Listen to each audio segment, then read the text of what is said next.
Horror कहानियाँ थी।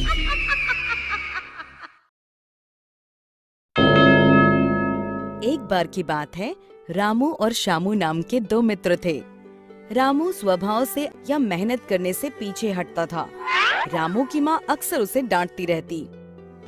अरे कल मुहे कुछ काम कर ले, कब तक घर पर दिन भर बैठा मुफ्त की रोटियां तोड़ेगा, जब देखो सोता रहता है निकम्मा। अरे माँ क्यों सारा दिन मुझ पर चिल्लाती रहती हो, कर लूंगा काम, अभी तो मेरी सोने और खाने पीने की उम्र है। ये बोल के रामू गुस्से में पैर पटकते हुए घर से बाहर जाने लगा। तभी शामू आ गया और बोला, अरे दोस्त, इतने गुस्से में कहाँ भाग रहे हो, रुको रुको। अरे शंभू, माँ सारा दिन बोलती रहती है काम कर काम कर, काश ऐसा हो मुझे कोई काम ना करना पड़े, बस आराम से बैठकर खाने को मिलता रहे, फिर तो जिंदगी के मजे ही मजे हैं। ये ख्याली पुलाव बनाना छोड़ो और मुझे किसी काम से दूसरे शहर जाना है, तुम भी साथ चलो, इसी बहाने थोड़ा मन भी बहल जाएगा। चल यार शंभू, इसी बहाने माँ की डांट से कुछ देर के लिए बच जाऊंगा। अब दोनों शहर की ओर रवाना हो गए। चलते चलते शामू ने बोला, दोस्त रामू, थोड़ी देर यहाँ रुककर विश्राम कर लेते हैं, वैसे भी रात हो चुकी है। दोनों वहीं एक पेड़ के नीचे बैठ गए। रामू की नजर पेड़ की टहनी पर कुछ चमकती हुई चीज पर पड़ी। उसने बोला, शामू, ये क्या चमक रहा है, आओ देखें क्या है। अरे दोस्त रहने दो, पता नहीं क्या है, हम यहाँ से चलते हैं। तुम भी खामखा डरते हो, एक बार पेड़ पर चढ़कर देखें तो सही, आखिर है क्या। दोनों जैसे ही पेड़ पर चढ़ने लगे, तभी उन्हें एक आवाज आई, रुको। एक महात्मा जो वहीं नजदीक विश्राम कर रहे थे, उन्होंने दोनों को रोका और बोला, ये रोशनी उस जादुई घर से आ रही है जो उस पेड़ के पीछे बना है। रामू ने जब पेड़ की ओर देखा तो हैरान हो गया। जादुई घर, अब ये क्या है और इसमें इतनी रोशनी क्यों है? इस घर की एक खासियत है, इसमें रहने वाले व्यक्ति को कोई भी काम नहीं करना पड़ता और ना ही कोई मेहनत करनी पड़ती है, बस आराम से बैठकर खाओ और सो जाओ। इस घर में अपने आप सब कुछ उपस्थित हो जाता है और वो भी बिना परिश्रम के। रामू की आंखों में एक चमक सी दौड़ गई और वो बोला, सच में महाराज जी, इस घर में रहने वाले व्यक्ति को कोई मेहनत का काम नहीं करना पड़ता। हाँ, बिल्कुल ऐसा ही है इस जादुई घर में। रामू ने मन ही मन सोचा, काश इस घर में रहने को मिल जाए, फिर तो आराम की ही जिंदगी गुजरे ना। वो महात्मा जी से बोला, महात्मा जी, अगर मुझे इस घर में रहने को मिल जाए तो आपकी बड़ी कृपा होगी। हाँ, रह सकते हो, पर इसके लिए तुम्हें एक बात याद रखनी होगी, यदि तुमने एक बार इस जादुई घर में प्रवेश कर लिया तो फिर मेरे बुलाए बिना तुम कभी बाहर नहीं आ सकते।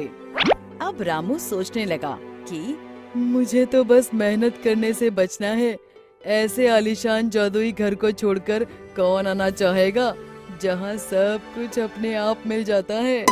दोस्त, ये तुम क्या सोच रहे हो, चलो चलते हैं यहाँ से, देर हो रही है। तुम जाओ, मैं अब इसी जादुई घर में रहूंगा। रामू जादुई घर में जाने लगा। उसने शामू की एक न सुनी। शामू क्या करता, वहाँ से मायूस होकर चला गया। चमकते जादुई घर को देखकर रामू दंग रह गया।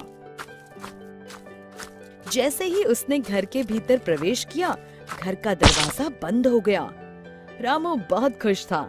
उसने सोचा, बहुत थक गया हूँ, अब कुछ खाने को मंगवाता हूँ, मुझे भूख लगी है, कुछ खाने को दो। ढेर सारे पकवान रामू के सामने लग गए।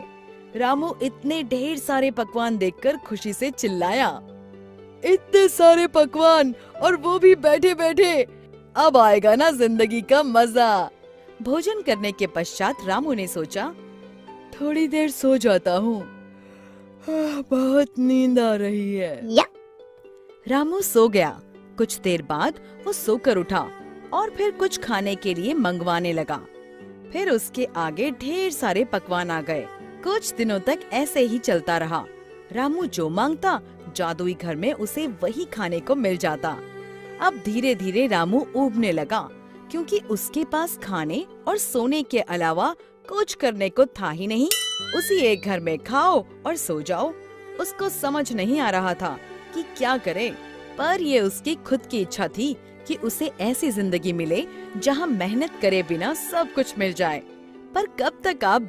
महात्मा जी, मुझे इस घर में नहीं रहना, मुझे यहाँ से बाहर जाना है। मैं मेहनत करके कमा कर खा लूंगा, पर यहाँ तो मैं पागल हो जाऊंगा।